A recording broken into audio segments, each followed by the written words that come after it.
Hello viewers, welcome back another video. আজকে আমি নতুন একটি ভিডিও নিয়ে আসলাম আপনাদের সামনে। ভিডিওটি হতে যাচ্ছে যে আমাদের রংপুর অঞ্চলে কিন্তু বেশ তামাকের চাষ হয় এবং এই তামাকগুলো আমরা কিভাবে কাঁচা অবস্থায় রোদে শুকাতে দেয় এই সম্পর্কে হতে যাচ্ছে ভিডিওটি। আপনারা দেখতেছেন আমার পেছনে যে তামাকগুলো দেখতেছেন সবগুলোই কিন্তু কাঁচা তামাক। এগুলোকে আমরা বাঁশ এবং দড়ির সাহায্যে কিন্তু রোদে শুকাতে দিচ্ছি এবং কিভাবে শুকাতে দিব এবং তার ফুল প্রসেসেই হতে যাচ্ছে আজকের ভিডিওটি। এবং আমরা কিন্তু এই তামাকগুলো কিন্তু বাঁশের কাঠির সাহায্যে ফুরিয়ে নিয়ে এসেছি এবং এগুলোকে আমরা রোদে শুকানোর জন্য প্রস্তুতি নিচ্ছি।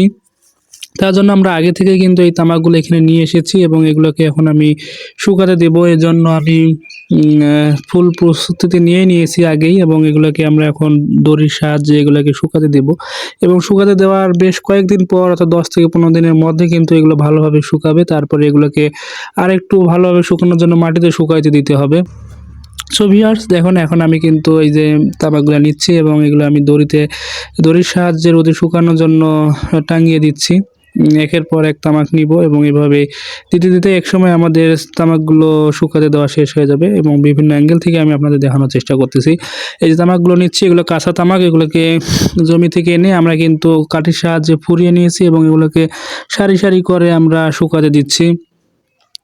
এবং বেশ কিছুদিনের মধ্যেই এগুলো একটু শুকাই যাবে এবং তারপরে আমরা আরও অন্যান্যভাবে প্রসেসের মাধ্যমে মাটিতে শুকাবো। তো ভিউয়ার্স, ভিডিওটি কেমন লাগলো অবশ্যই কমেন্টে জানাবেন এবং এরই মধ্যে কিন্তু আমাদের সব তামাক কিন্তু দড়িতে টাঙিয়ে দেওয়া শেষ অর্থাৎ রোদে শুকানোর জন্য।